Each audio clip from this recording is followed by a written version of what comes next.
Welcome today. Thanks for joining us. Thanks to our panelists, Ronnie, Bob, and Ryan, and thanks to our moderators, Dee and Cliff. Thanks for being with us and joining and saying yes to participating today. And thanks to our attendees. I see more and more joining as the time goes on, but thanks for joining us today. If you didn't hear Dee say it, I will echo what she said, which I think this is a really important time in experiential marketing. It's been a really tough setback. We were seeing such great trajectory and such great excitement and passion for experiential marketing and just constant growth. And then everything went to a screeching halt with COVID. So slowly but surely, we're building our way back up. And I've been really thankful to be connected with so many in this community over the past year and a half, because I've been interested to hear your stories and your questions. And I'm glad you're here with us today. So just want to introduce you to our panelists for today.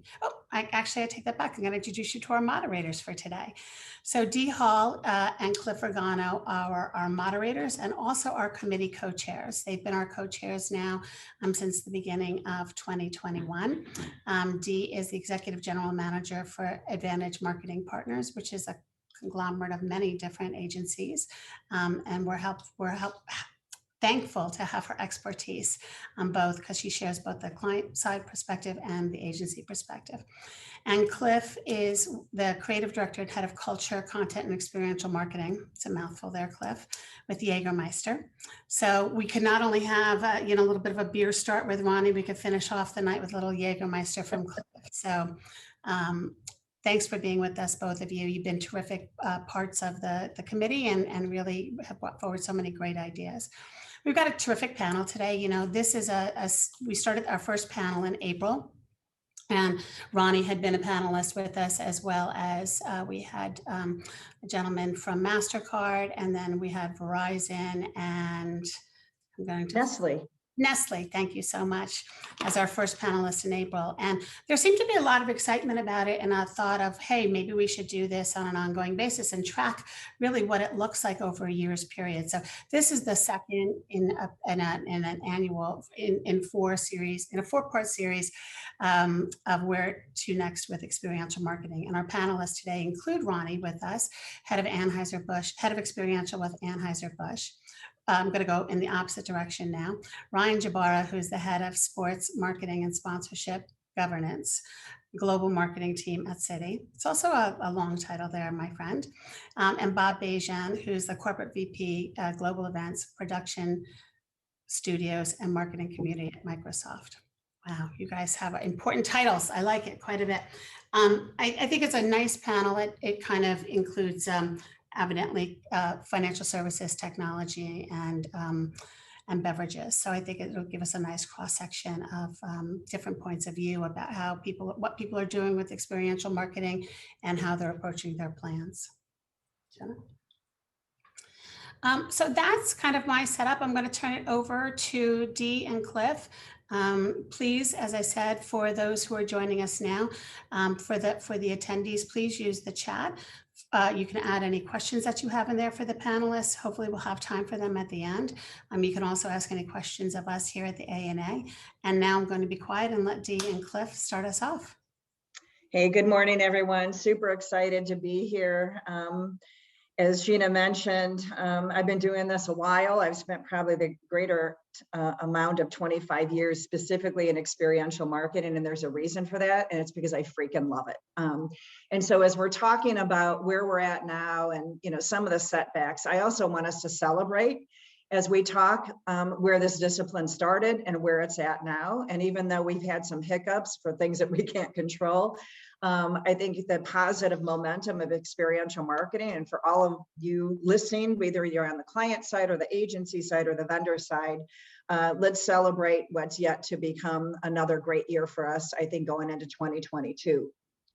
It's interesting as we're throwing around the new normal. I think it's the new normal. I don't know, it can keep going and going as we continue to traverse through this incredible experience that we have with COVID. But I do think, as we're looking at positive signs, I'm sitting here in Chicago, right? And we are launching Lollapalooza, which is, I don't know, a mere 400,000 young concert goers that are in a celebratory mode that will be experiencing music live. So I think as we start to look forward at the things that are starting to happen, let's celebrate those kinds of things, because we are seeing a lot of big music events. I know, Ronnie, you mentioned one that you're participating in Miami coming up.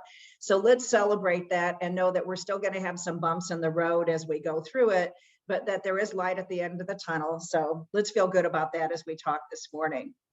So what I'd love to do, guys, is have this be really organic. There will be some questions that you can ask as well, but we're going to get the conversation starting with our panelists. And again, Gina, as you mentioned, thank you so much, because we all know what our schedules are like. And for these marketers to take the time out of their schedules to share their thoughts with you is pretty outstanding. So thank you so much, guys. I think what I want to start with the first question is, now that things are opening, we're starting to see things happen in a little bit more. Are you tiptoeing back into that live space, right? So we just came off of a year where we leaned in more to digital, virtual, content were big players, but now we're starting to see live open up again. So how are you managing those live experiences? For example, I was reading about this before we got on the call, and Lollapalooza is demanding like printed copies, right, of their COVID vaccines in order to come in, which I can only imagine how that's going to affect 400,000 people as they're checking in. But let's hope the event production people have that one under control. So I'll start with you, Ronnie. I know that you've had tremendous success over the last year with how you've really leaned into content and virtual expressions of experiences. How are you looking at tiptoeing back into the live space? Hi, thanks for having me again, by the way. I would not say that we're tiptoeing. I would say that we're full throttle in some respects. And then in other respects, we're managing expectations based on where we want to do things and what the goals are. So I think, yes, we spent the pandemic very much focused on virtual content. And then as the world slowly opened back up, city by city and state by state, we started activating locally, but we're yet reluctant to kind of do some big brand-led owned experiences. I think once stadiums and festivals started announcing, we were really ready to kind of build plans. So one, we are going to be at all of the kind of major festivals that we sponsor. So Rolling Loud this weekend in Miami, and then we'll be at Lollapalooza. It is one of our kind of tentpole festival moments for Bud Light Seltzer. And we have an incredible activation there where we basically do a mini stage. And we have some amazing things in store. So we're really, really looking forward to it. I think that the festivals, there's a lot of advantages in the sense that we're not producing them, right? So the kind of big production risks and process around that is in the hands of the producers. And so that relieves some of the burden, but also requires us to be in great relations and understand kind of what they're doing. And then I think how we plan our activation space and kind of the protocol that we're taking, I think was very rigid when we started, and I think has been more relaxed as really the kind of cues from federal government have indicated certain behaviors, are allowable. So I think it's really tough now as we see things kind of potentially going in the opposite direction. Yeah. It renewed the conversation internally again around, hey, like, okay, what is our COVID protocol? Do we have appropriate PPE? When we did virtual experiences, we mandated all production and artists be tested. And regardless of vaccination status. And so I think now we're rethinking, what does that mean for on-site in terms of vaccination status and in terms of COVID testing, at least for the things we can control, staff, BAs, etc. Right. So I think that's kind of on the rented side. And then on the owned side, like we're putting on events. We did an amazing event yesterday in Texas, which was an outdoor hiking experience that ended with a beautiful concert with Jade Bird, who's an amazing artist that you all should check out if you haven't heard her. And then we recorded her performance, and that will be later streamed on August 4th. So that hybrid model is really coming to life, where an in-person event that really has a limit with how many people we can touch, right? 500 Right. people can show up to this hiking event. And rather than stop there, we said, well, she's an incredible artist. We're already partnering with her to be there. She has a phenomenal fan base. Let's record this beautiful performance that she does outdoors with fans, and then use it to stream down the road at a different time. And so there's almost two promotional strategies happening for two separate events, but it allows us to kind of let that investment carry on. And then really, right, our investment goes into paid media for the content and stream. So yeah, I think we're figuring it out as we go, and I think we have some really strong plans, and we're leveraging hybrid where we can, and we're hopeful that things stay open. Thanks, Ronnie. I think one of the interesting insights that I heard just now, and also when we had pre-conversations a couple of weeks ago, I think many people are asking, oh my gosh, you know, now that we've experienced a year plus of really leaning into virtual and really leaning into smaller based event activities or amplified through content, will we ever go back to live? And I think one of the things that you said is really interesting, because it's not necessarily and always, right, that it's live and, right, but that there's strategic selection on where those disciplines play the best, right, whether it's live or digital or both, but it doesn't always have to be and. Great. Thanks, Ronnie. I appreciate that. Ryan, talk to me a little bit about how this is playing in your sports governance, your sports activation. Obviously, the same kinds of things, right? We're on, we're off. There's people in, there's people out. There's attendee limits at sporting events. Then, I mean, it's constantly changing, right? So how are you looking at live activation opportunities for your brand? Yeah, for us, it's a little bit different. I think you know, I don't know if there's we're not full throttle yet, like Ronnie, and I know that's done conservatively, but at the same time, I think we're a bit even more conservative. I think if there's a middle ground, we're probably closer to the tiptoe side of things, tiptoeing in, just because of the conservative nature of our brand and our business. Mm-hmm. But at the same time, you know, we've also found, and I think everybody knows this, I mean, once you start talking about vaccines and everything going on, it becomes very divisive and political. And I think one of the things that we want to do is make sure that we stay out of that, but also protect our clients and consumers as much as possible. So first and foremost, probably, again, while we're on the more conservative side of things, is safety is of the utmost importance. And that's probably not too dissimilar from Ronnie or Bob or otherwise. It's just something that we've created a task force to help us make those decisions. That's cross-functional across, you know, our health services, our security teams, our lines of business, just to make sure that we're all in it together, and we're making those decisions as collaborative as possible. But you know, at the same time, we're still focused on delivering, you know, value to our clients, access to our clients. It's just done a little bit more subdued than we were before. And as you all know, I mean, the experiential space in particular, there's always bumps in the road. This is a big one, and I think we're rolling with the punches as we always do. This is just putting a whole nother element into things, and like everything else, you know, there's positives and negatives to that. A lot of negatives. It's reducing the numbers, making sure that we're looking at things a little bit differently, but at the same time, there's so much more data being captured right now. There's so much more opportunity to make sure that we're customizing experiences, that we're activating in ways that are really the true passion points of our clients and customers. So it's evolved our thinking quite a bit, and it's also forced more collaboration in our company than I think you would have found before, which I think is great. It's kind of when it's almost like I kind of think of New Yorkers very much like this. Like, you know, when things get tough, everybody just rolls up their sleeves and gets together to fight through it. And, you know, that's what I think we've been doing. And Ronnie brought up some really good points. I think we're trying to do the same, of making sure we're extending that value and that experience outside of just the in-person event that we know has been shut down. How do you create that content that you can use at a later time? And, you know, you look at things like where, you know, Citi Field, of course, our name's on the building, but we made a decision to go after owning that home run experience, both in the ballpark when it happens with LED and experiences and things on site, but also in the broadcast and through our social media channels, and really being real time in how we activate, and also driving that content at a later date with our spokesperson.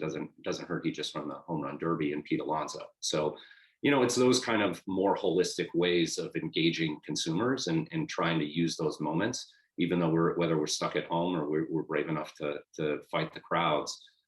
Just looking for all of those touch points, probably, like I said, not too dissimilar from Right. Bob and mine.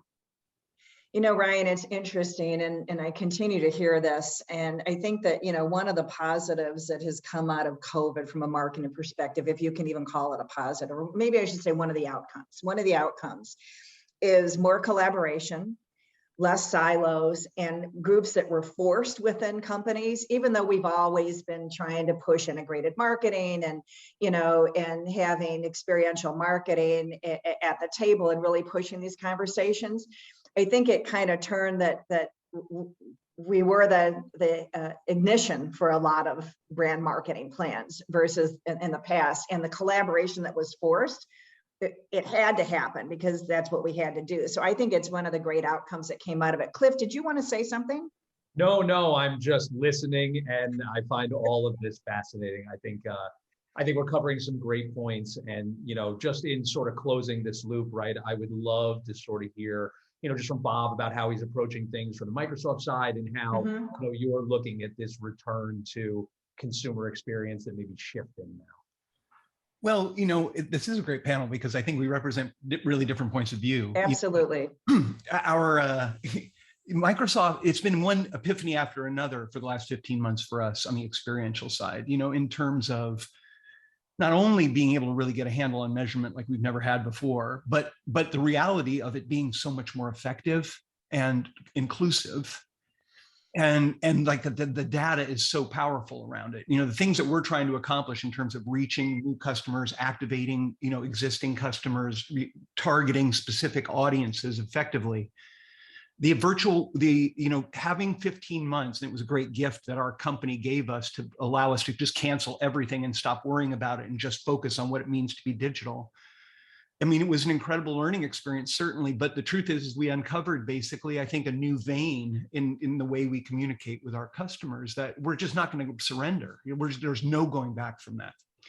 And I think what's happening now for us is that as we start to think about what are the live things, I think we're spending a lot of time going like, okay, we're all human beings, and we all accept the fact that there's nothing like human beings in contact with other human beings as the essence of the lucky discipline that we all get to work in experiential marketing. So that's a given. But really, when you get down to it and you get down to the brass tacks of I'm going to spend money again to rehydrate production in live event creation, what is it that live experience uniquely does that we can't do in what we kind of have discovered to how to do in the virtual world, so that we really can define how these things work together in concert, not always synchronistically in synchronous orbit at the same time, as you were talking about earlier, sometimes in a checkerboard way, but sometimes they come together in our big flagships, and we do deliver like the complete experience. And that is an interesting noodle, right? Because then you really have to face like, what is it? And then how do you create more of that? And then how much of that scale? How much is it? 1,000 people? Is it 10,000 people? You really want to try and get back to the 35,000 people that we used to bring to Orlando? I don't think so. But how do you bring those people together? And then how do you plug that group of people into the hundreds of thousands of people now that we have participating in the digital space, and create a way for them to all experience something simultaneously? And I think that is also a very interesting noodle. And then I think the last thing I'd say about it is that what's keeping us from going into the virtual world, even as the world is opening, we've been talking about it, and it's encouraging. But for a number of reasons, I've been traveling a bunch in the last 4 or 5 weeks, a bunch of different reasons in a lot of different cities where many of us go to do events. And I can tell you that universally, the service is horrendous. Yeah. And that there isn't a single hotel that I've stayed in that they're staffed anywhere more than 25 or 30% in the kitchen, in the service help, in the housekeeping. And then you go to the restaurants, and the restaurants are understaffed, and you wait for 20 minutes to get a drink order in. It's awful. And then you think, if these guys aren't staffed, the convention food and beverage team is not staffed. And then you go, so just because the world is open, we all know as brand people, you get full credit for the experience, whether it was your fault or not, right? If you bring somebody to Orlando and they have a bad meal at Ruth Chris, you get the blame. And I think that's the thing that we've been thinking a lot about, because it's like, okay, yeah, we definitely want to, but can you? Is the question. Can you deliver the kind of experience that all of us expect to deliver to our guests and our attendees at the quality they expect? Because the thing is, when they walk back into the world, they'll be forgiving, but not that much, you know. And I think that's the thing that we feel like we don't need to be first if we have to sacrifice the quality of the attendee experience. I'd love to jump in on this a little bit. So one, I think Bob is pointing out the labor shortage that we're struggling with as a country, which is a very real fact. I think for us, we are doing events right now, and I'm seeing it all the time, where I'm having to make decisions, not based on what I think is the right thing to do, but what I have to do. An example is, you know, we have this incredible event going on at the Seaport. It's at Pier, I need to get this right because we moved, Pier 15 for Stella Artois. It's called Your Table is Ready. Y'all should join. It's really awesome. It is celebrating 6 incredible restaurants in New York and kind of extending their footprint down the pier, and highlighting these incredible restaurants, and all of the proceeds go to the James Beard Foundation, because we know restaurants have truly suffered. But you know, we've had some weather, we had weather implications the other week, and we had to make a decision on, do we keep the event or do we cancel it? And the reason, one of the things that we were factoring into it is that if there started to be really bad weather, because there was Hurricane Elsa, if you all recall, we wouldn't be able to bring labor to change the hours of loadout, because the labor we had was for a certain time, and there was no one else to call. Once their timing was done, they were going home. And so we had to make decisions that had impacts on finances, that had impacts on consumers in ways that we didn't have to before, because of labor shortages. And so I think it's a real thing. That said, I think one of the differences for AB versus maybe Microsoft and Citi is that our product requires people drink it. And so therefore, although we create a ton of content and advertising, and honestly, we're very fortunate that the majority of our sales happen in the off-premise. And you got such a different gig. I mean, you have such a different gig, right? I mean, it makes total sense. And I listen to you talk and go, God, it's exhilarating to hear it, but it must be fraught with anxiety, the decisions that you have to be making in real time on the street. Because I kind of think about it and go, because, you know, we were lucky. We ran 15 months in the studio, shoulder to shoulder, like 80 or 100 people in that room, all through the crisis. And we were nuts, you know, with cleaning and everything. And we didn't have a single case. But I swear, I lost sleep consistently, going like, the worst thing that could possibly happen is we get one case in that studio and have to shut down, because then it's like Microsoft isn't talking to the world anymore. You know, it was just like, oh, so I can't imagine being on the jagged edge of where you are.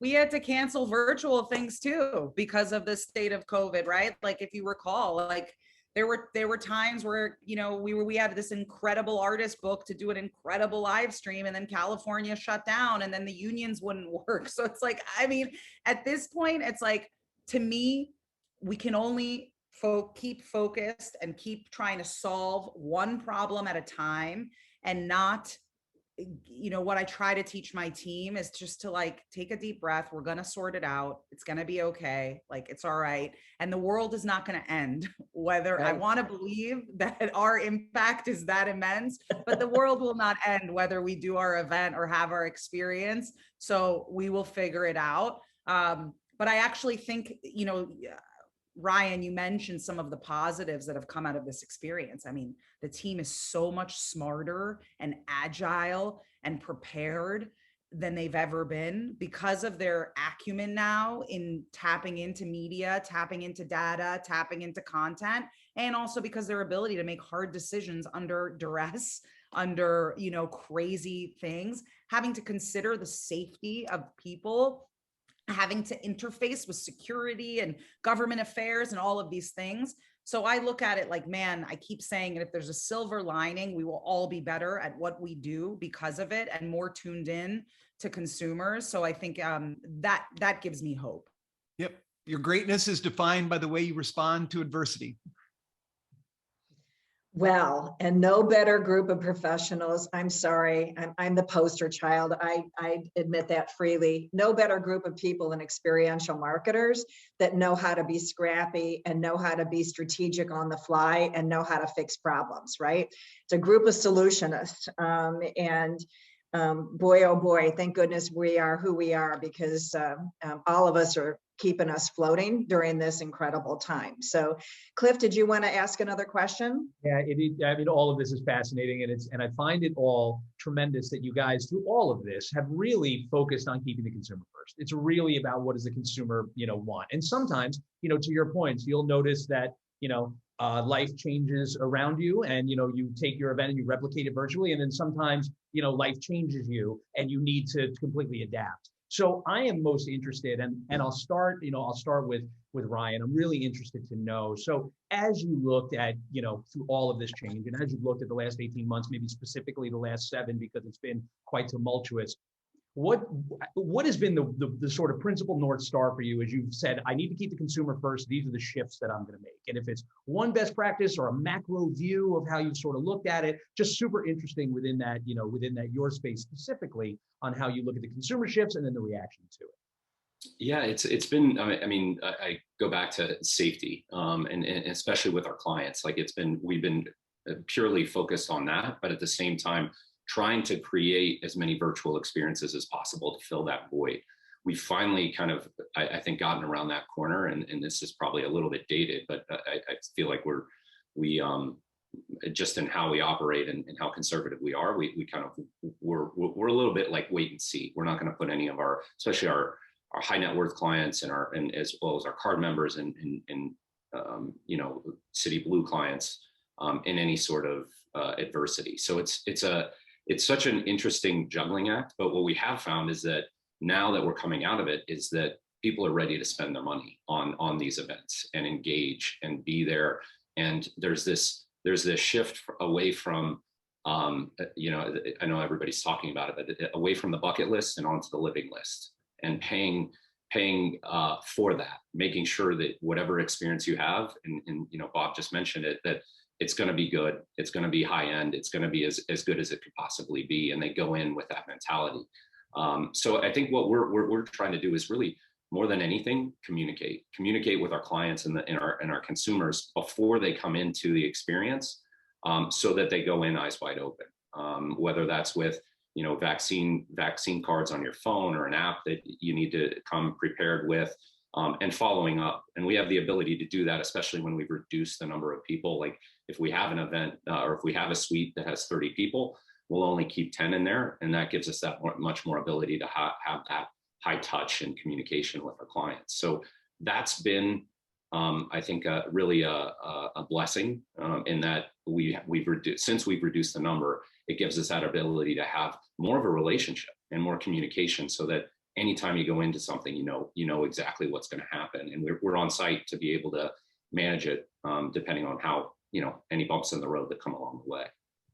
That's a great point. I mean, and I'd imagine that as you find this two-way communication with your clients and with your consumers, right? Hey, I get that you may be worried, so let me tell you about, how we're going to make your experience as robust as possible. There's an appreciation level that goes against that, right? You notice the people that you're engaging with, like, wow, I appreciate you appreciating me. I would imagine you see that response. Yeah, absolutely. And it again, it's, we're all in the relationship business, but especially on the banking side. But it just, if anything, it's again, you turn this challenge into an opportunity to build that deeper connection and that relationship, that ongoing communication and dependence on Citi to be the provider of that experience and how you're going into it. So it doesn't always alleviate all of the other concerns and things that could come along with it, but it gives us a more of a real-time opportunity to talk to them about it and or correct it if problems arise. Oh, that's great. That's great. And as I take the same question and I shift to Bob, because one of the things that I found most interesting about your approach from the Microsoft side was you moved from global events to television, right? And producing, like, I mean, this is not just, hey, we're going to do a thing and then we'll broaden. I mean, this is like full tilt seismic shift against the consumer understanding that this is the type of content that engages. So I'd love to learn a little bit more about how you go from global events to 80 people in a room where your concerns now are wildly different, but perhaps still proportionately concerning. So if you could, a little bit there would be ideal. I'd love to hear. Sure. I mean, it's a great story, actually. So we took a bold step. My boss, the chief marketing officer of the company, Chris Crapasella, he's the best boss I've ever had.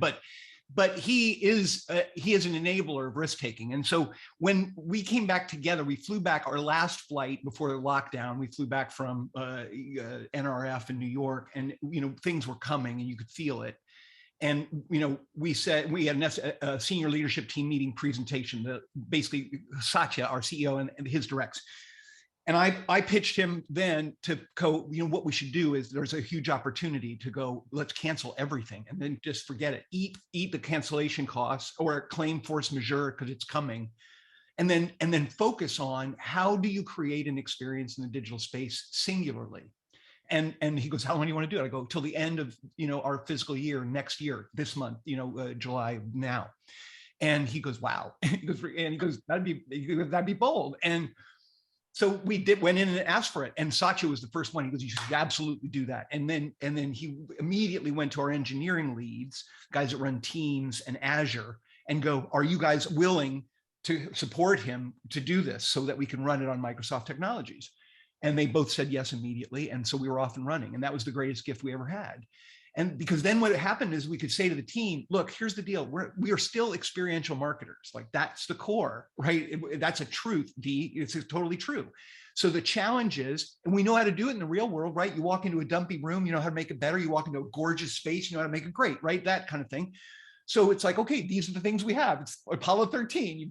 We have chat, we've got Teams, we've got this. Like, what can we do to build an experience, not a website, not a bunch of videos on a YouTube page, but an experience. That's the challenge. And, I think, look, it's a tribute to the team. I think that focus and the enablement by our organization unleashed a magical period of time against the backdrop of the tragedy, right? Like, you never want to have that be the enabling, forcing function. But it was pretty freaking compelling work every day, discovering what I really now believe. It's interactive television at the least. It is a new medium on a good day, because it really is an interactive experience that people are doing simultaneously in the virtual world. And that is just, the definition of understanding consumer need and then reacting to it and being singular, to your point. And, I love fun, and it's, if you're involved in a process like that, if you can sustain and maintain a positive attitude in the context of the pressure, it's an incredible experience. That's great. And one follow-up to this, right, as we think about context of consumer needs and experience, right, there's been an evolution in trend, the importance of trend, the momentum of trend, right, as things happen and things occur. Ronnie, AB InBev is arguably one of at the forefront of understanding trends and seeing things. And, I just think about the way you guys have, taken things you see in games of Game 3 of World Series and by Game 4, it's just the ability to see something that's culturally momentous and action it. I imagine that as you continue this journey within AB InBev, it's probably only grown, the need to be culturally relevant within trends and moments. Can you tell me a little bit about, you guys have been doing it so much, you could give me 1,000 examples, but maybe you could give me a little bit of example about how you look at cultural trends now moving forward. Are there different things you look for? Are there more important things that bubble to the surface? I'd love to know. Yeah, I'm actually so proud of the work the company has embarked on. About 4 or 5 years ago, we knew that we needed to be better about reacting and responding to culture and not chasing it. And we've always been at the precipice or at the point of culture just by the nature of the things that we do sponsor, enable. But I think we felt like we were missing the mark on some things that were happening culturally that weren't related to sports and weren't related to some of the big stuff. Hello, India. We really took a newsroom approach to the way we are managing insights and trends. And so the way that a news organization sits in the morning and talks about what's happening is the way that we've kind of adapted and changed. So one of the things that we do is we have an entire team that manages something we do called Newsroom, and is really responsible for educating the team in real time on like what's happening, right? And so what are they seeing on social? What conversation are they seeing? Is any of it relevant to us? Should we engage? Should we have conversations with them? And so some of the phenomenal work we're seeing digitally and socially on an area that we call earned, and many do, is the work of that. And all of the brand teams have someone that sits on their team that is part of the function of social listening. So I think that's been incredible, and that's allowed us to do some really fun things. And then I think our CMO has kind of created that environment for the brands and the brand VPs. And especially during the pandemic, it was like, all right, like plans are thrown out. Now we need to talk about the different phases of what the pandemic is at now, but where we see it going and how are we prepared. So we really did start kind of isolating the phases of the pandemic, how our business should respond, what each brand could offer to the consumer in that time to make their life better, and what the company, organization, Anheuser-Busch could do to help. So I think we talked about it a little bit in the last panel, but Anheuser-Busch has really actually been very bold for a company that is traditionally been conservative. For those that don't know, we don't just have consumers, we have customers, which are our wholesalers. So we have the wholesaler network, which is our customer because of the 3-tier system of alcohol. And then we have our consumers, which we are not directly allowed to sell to. There are some outliers, right, with brew pubs and now with D2C, et cetera. But we have this kind of different environment that has been historically, the wholesalers are more conservative, tend to be. And so I think our stance from Anheuser-Busch about the reopening of the country, the support of vaccines, I think was really bold, and really, I was so happy that we took that stance on saying, hey, get vaccinated, where I was nervous that maybe we wouldn't take a stance there. And then I think the work around the brands, being able to tap into their kind of who they are as a brand and what that can offer to consumers. And so that's all of the programs you're seeing. The let's grab a beer initiative that we did as Anheuser-Busch. So basically, if we reach 70% vaccination, everyone in the country is going to get a beer. Your table is ready, the Stella Artois initiative. All of these things came out of the pipeline of ideas around the reopening of the country. They were not there a year ago in 1YP. And so what I know to be true in our meetings with the CMO is that is not going away. So there's a cost to that. That is much more expensive, right? Because you can't plan. So what we used to plan, and so we could plan our budgets. We could minimize, outliers that are going to cost more. So now we are committing to this idea that we need to be nimble. We need to be responsive to what's happening in culture. And therefore, there's going to be a bunch of our planning that is unplanned for. And therefore, there will be an incremental cost that will come with it. And that is a really big shift for the organization that is based on zero-based budgeting, right? I mean, if anybody knows the history of AV, it's all about zero-based budgeting. Every dollar you spend should be spent on the consumer. It's not about being super, like having all this extra money. Nobody's flying around on private jets internally. We are having to make every dollar count and be accounted for, which I absolutely love. But it leaves little room for nimbleness. And so I think this shift is a really exciting shift that allows us to really understand and be at the forefront of culture. And one of the things that I talk about with my team is we don't want to be sponsoring culture. We want to be creating it. And so we're really adamant about figuring out how we can do that and where we fit into that. I think one of the interesting things that you just said to me, Ronnie, and for those that are listening, is what we're doing does have a cost associated with it, right? Is you usually go into a year and you lay in your plans and everything's perfect and it gets approved and then it goes to activation. And now it's you come up with a plan, and then you come up with another plan, and then you come up with another plan, and all the resources and hours and sweat equity that goes into that has a cost, right? And especially as you're creating culture versus sponsoring culture. Cliff, did you want to say something? No. I find all this fascinating. Just to add on to that, I also love the approach of the social listening. Not only social listening at a macro level, but also having social listening within each respective brand, because it allows you not just to react to macro trends, but you get a localized view. Sorry, go ahead, Ryan. Yes, please. Ryan. No, I was just going to apologize to Ronnie ahead of time for trying to pick her brain after this discussion about the newsroom. I love that angle and kind of that thinking. It's not to say we're not doing it on our comms team, but it hasn't been something that's been necessarily a part of our process on the sponsorship side and the experiential side that I think we've done it in the past around the Olympics or the Paralympics or these big moments, but not necessarily on much of an ongoing basis, again, purely from a sponsorship perspective. But it's interesting as you talk about these cultural moments, and I kind of look at it at a little bit of a different lens, in that sponsorship, of course, being all about, associating our brand with another. And when we do that, it's so much more important. And we've started to do this, and it become a pillar of how we look at sponsorships, is really making sure that we have shared values in the partnerships that we have with the governing body or whoever's leading the charge on the other side. Because when these things happen, whether it's the pandemic or anything else in our culture, you want to be on the same page, and you want to be able to make those decisions on the fly and have the same values, especially when, Ronnie also started off by talking about pride. And one of the things I've been very proud of being a part of City is, especially with our new leadership under Jane Fraser, talking about the soul and empathy, leading with empathy. And those pillars have now come into our decision-making on sponsorship.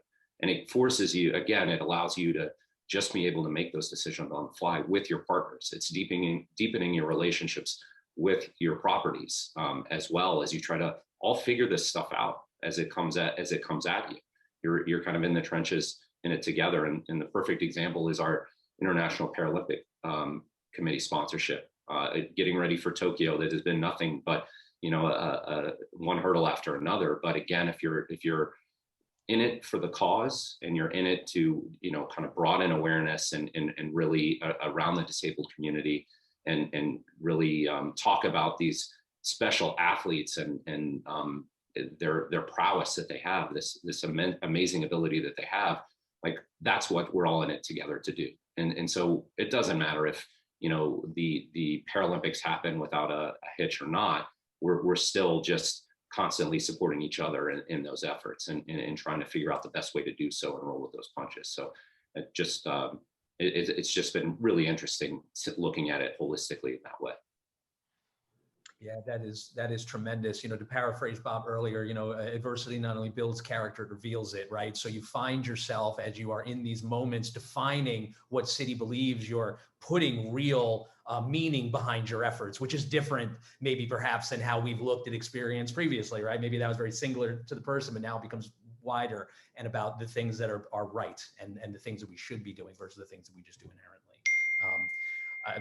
Bob, I would just be interested to just hear in closing from you on this piece, knowing that, again, your purpose was very singular when you thought about that rebirth. How do you build these cultural moments in, and the takeaways from these on the fly consumer insights? How do you build them in real time? You may be on mute, Bob. Good. I was just trying, because the house being destroyed next to where I live.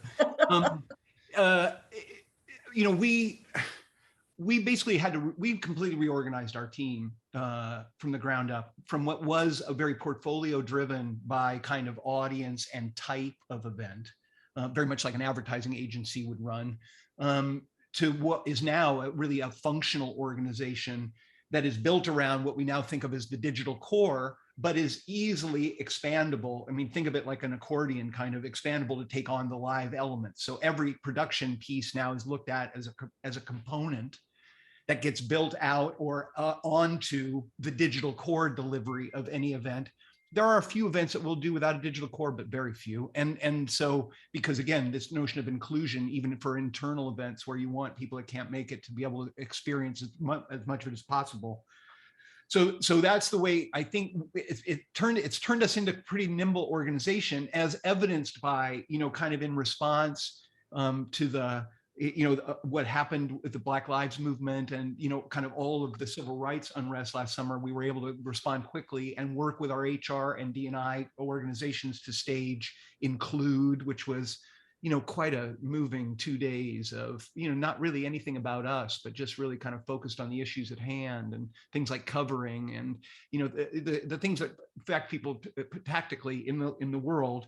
Again, fortunate to have a company like where I work that kind of supports that idea, but it was a real test of how the new organization we had could be responsive in real time for precisely the reasons Ronnie is talking about. So it's working out in that regard. And on cultural moments, the thing that's interesting is, sometimes we're responding to them, but strangely, and I don't mean to sound self-aggrandizing, but sometimes Microsoft kind of makes them, either on purpose or by accident. But 2 weeks ago, we launched Windows 11, for example. And, historically, we'd get 2 or 3 million people watching the stream of a press launch event that we would do in New York. We got 21 million people watching that show 2 weeks ago. I mean, it was so far past what we were expecting. It's just shocking that now we're thinking about the fall event for holiday that we always did in person, except for last year in New York, to maybe not even do that and do what we did this spring again in the virtual space. And believe me, the marketers that run that group were not feeling that way until 2 weeks ago when we got the results back. So it's been very interesting, the power of both live and digital now in terms of our ability to make or respond to cultural moments. It's interesting. We do have a question from one of the attendees, and I'm paraphrasing, but I think you touched upon it a little bit on this topic of culture, but how are we as marketers integrating more social themes into our communication? So you just gave a good example, Ronnie. You had spoken earlier about the Pier 15 event where you're extending restaurateurs and their ability to stay in business and keep that mindful. Have you seen a change in from a marketing perspective, not only from your perspective, but just generally speaking, and what the benefit is of engaging some of these social cultural moments that are happening in our country right now? Absolutely. It has been incredible. Our company has been changing from the inside out, not from top down. The people that make up our organization are fired up and want to enact change.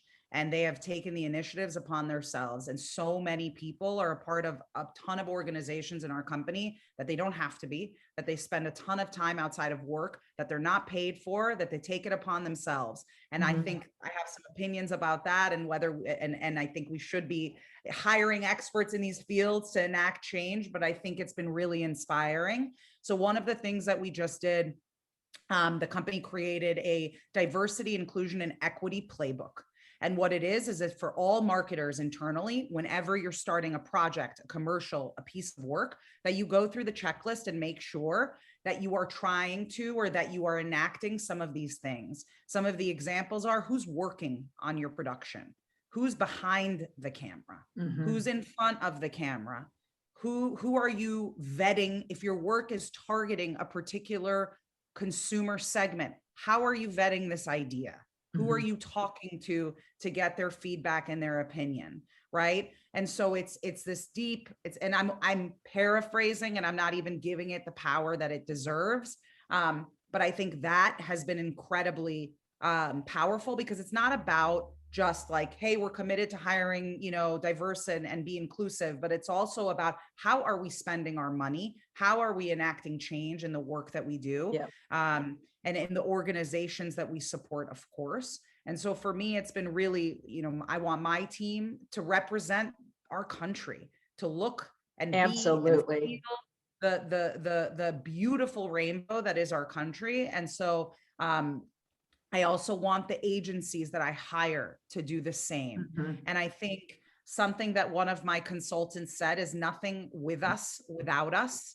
And it is, to me, the most powerful statement around anything we do. So when we launched Reventone de Verano, our Latin music festival that was virtual, but the goal is for in real life, that was all around celebrating Hispanic community and culture and food. It was all about making sure that in every facet of the program that we had Hispanic people represented behind the camera, in front of the camera, as executive producer, as directors on our program. And so we made sure. And then something we're looking at too is like, how do we bring in some paid internships so that we're creating a pipeline of people that get trained in experiential marketing, that they now become a part of the pool of people that you get to work with, that maybe historically are underrepresented, don't get the experience, don't even know that it's an opportunity that they can tap into. So I think we've just scratched the surface, but I'm really excited to see that the work that's happening.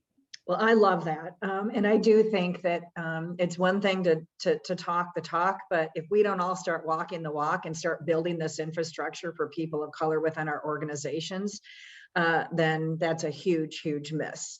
Ryan or Bob, did you want to add anything to this one before we move on? Yeah. I'll let Ryan start. Yeah, I was going to say, you know, you just mentioned it, just talking the talk and walking the walk. Sorry, that's my 2-year-old in the background. I love 2-year-olds. Go for it. He just agrees with me. That's all that. So that's one thing. Again, I go back to pride in working at Citi, and this was back before the pandemic. But I think you have to take a look at yourselves, and you know, Ronnie kind of mentioned it at first. But where do you? Okay, we have a problem, and how are we going to fix it? And those are the kind of things that I've been really proud of how Citi has addressed. Where, you know, externally we talk about how we're narrowing the pay gap internally, and also, as Ronnie mentioned, with our third party, you know, vendors, agency partners, and otherwise, making sure that they're building the same parameters and guidelines to drive systemic change. Mm-hmm. And I think that's such an important point, to make sure that you're taking a look at yourself before it's more than just the donation. It's also doing the things and the actions that it take to really drive that change. And that's why we partner with Global Citizen. And that's why we look at, it's more than just a donation, but an action that drives it. Well, I love it, Ryan. And I think it's our responsibility as marketers to be laser focused on the action piece of this, because we can truly evoke change, and what a great industry to evoke it from. So Bob, did you have something you wanted to add? Oh, you're on mute, Bob. Bob, you're on mute. There are three big. But it looked wonderful what you were saying. No. I just was going to say that Microsoft, there are three big social issues that we're really focused on. In addition, you know, one of them is this, absolutely, social justice, education. But then the third one, and it's a great segue to the point you just made about marketers being able to take action. I would say specifically in, you know, kind of experiential marketers have the ability to take a lot of action on the third social issue, which is sustainability. And I think, look, as we all kind of come back to kind of doing the events we want to do and everything like that, when we are doing live events, we as an industry are one of the worst wasters of energy, resource, food, and carbon because of the travel we invoke. And I think like we have a responsibility as an industry to make a dent in that and set an example as we come back to life. And I don't think we as an industry are talking enough about that, because this is squarely in our wheelhouse in terms of being able to make decisions that would affect change. Well, I love this, and this is a great way for us to nearly close this session, because I think it's impressive, I think it's important, and I think that we can't talk about it enough, honestly. So for all of you listening out there, let's make action items, and let's make sure that as we're activating this summer, whether it be virtually or in live, that we are making a very grand effort to make sure that we are including people of color in those roles. To your point, Ronnie, in front of the camera or behind the camera, because we can make a difference. So I love this whole conversation. I'm getting a lot of questions from the peanut gallery here. And I think one of them I want to bring up, because we've got expertise on the phone here, and we've got people that are listening to this conversation. And I'm going to kind of go back to the virtual versus live. What I'm hearing being asked is, how do you know, right? When you're planning, right? How do you know what you should be planning for virtual, what you should be planning for live? Are there some best practices or things that are a part of your team conversations that help you to figure out which direction to go? Bob, I'm going to start with you. I mean, I think, look, it's kind of marketing 101. What are you doing it for? And why do you have to have a live component? To me, that's where we're coming from now. It's like, if you want to activate live or in person, it's not live, it's all live, but Right. in person, if you want, what is the distinct and unique reason that you need that for? Is it some kind of community building or networking? I mean, these are the things that I think are the spaces that live kind of still uniquely owns in terms of being able to do that. Can you, do you have to go to the place where the thing is? And so because of that, you need people around it to create energy, that kind of thing. But it's more what's the gestalt of the need, the marketing need, the communication need that is uniquely served by a live experience, and then write the brief. You know what I mean? Then it's like creative 101. Then It's back to basics, right, Bob? Exactly right. Work in the medium you're in, right? Like if you need that medium, then understand what it is you need that medium for and exploit that. Perfect. Anything to add, Ryan or Ronnie, or did Bob kind of take that one on? He nailed it from my point of view. I think from a sponsorship perspective, what we're looking at is just a little bit different of an asset mix.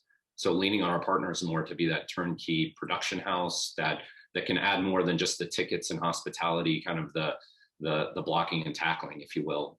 It's much more about how they can be partners with us, both on the production side of things and content, but also back to this data and analytics. They're the ones that really have all this new data that's out there that's tied to everything from a digital ticket to your health app that you have to check in.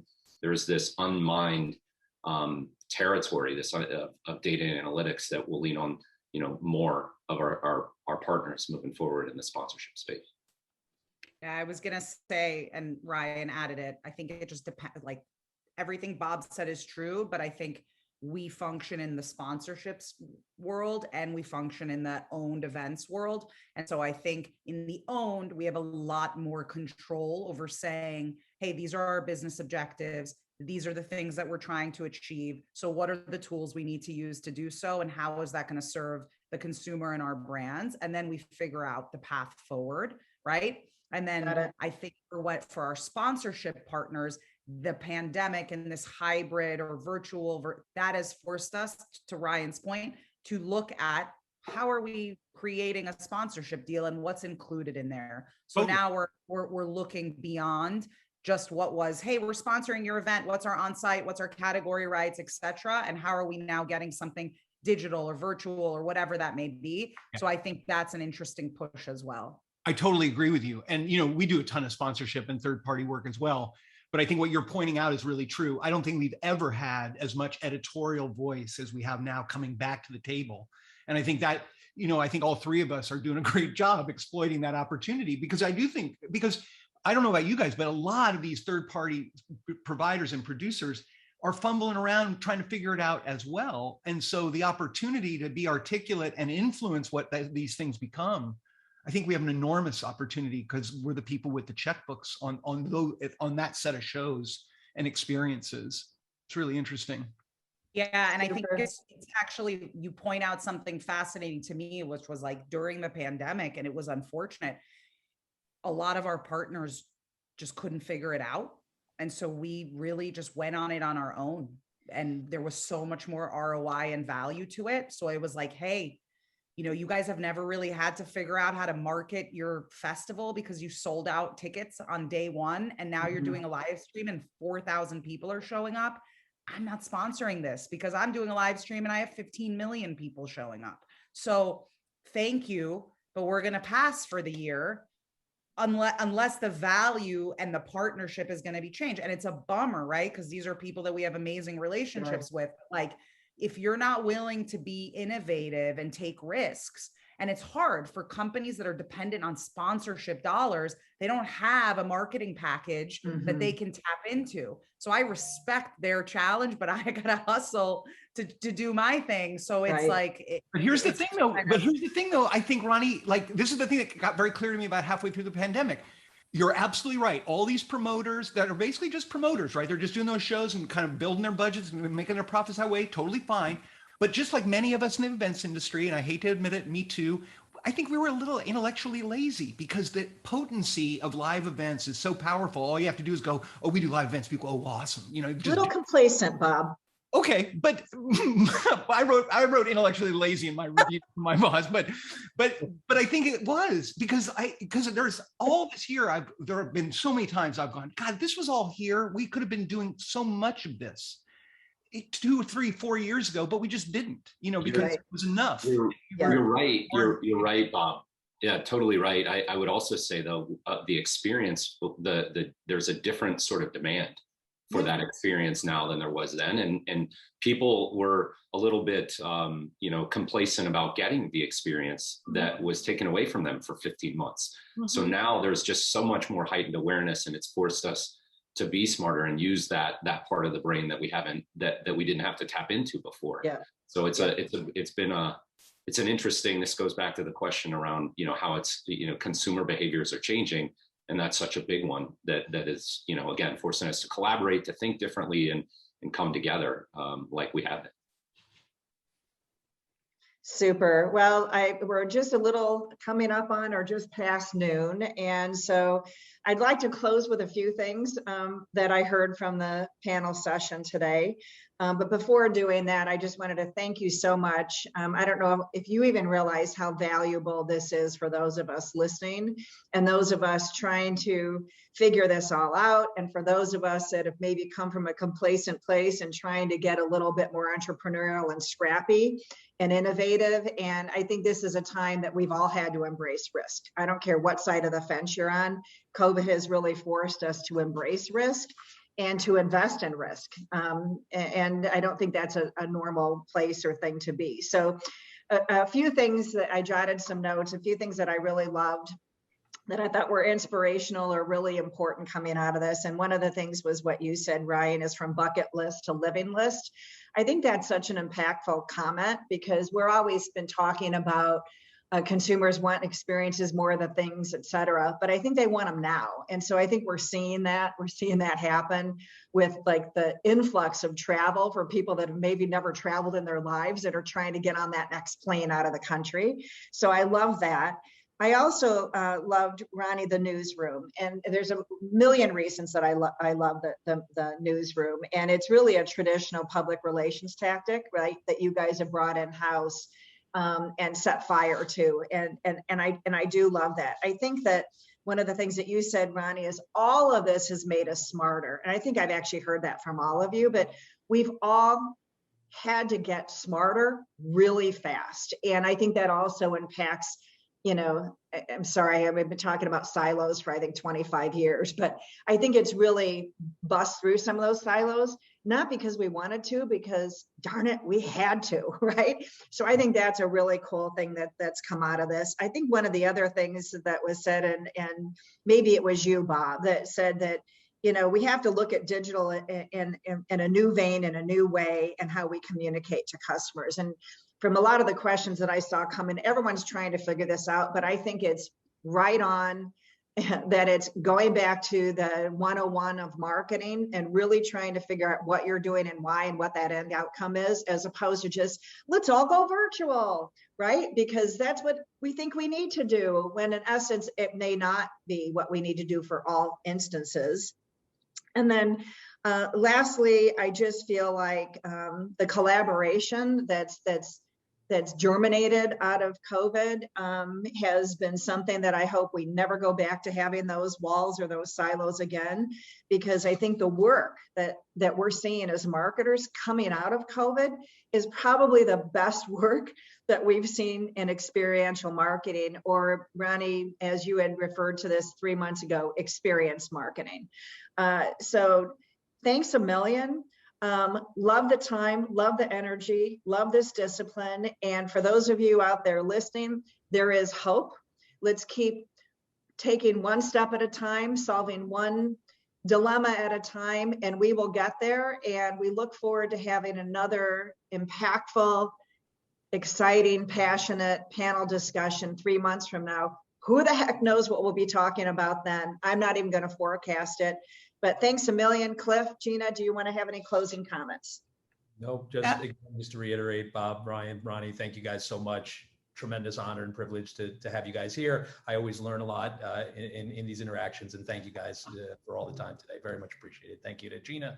Thank you to everyone at the ANA, as always. Thank you, Dee, and appreciate everybody's time. Thank you. Thank you. Yeah, not much more for me to add to this, except for to say, you know, at the ANA, we really just tried to provide a forum for learning and for networking and for being inspired. And I think having the three of you, led by Dee and Cliff so ably, we really accomplished that. So I know I learned a lot and feel really great and inspired by the work that's happening and that will continue to happen and to evolve. So thank you all for taking the time to share today with us.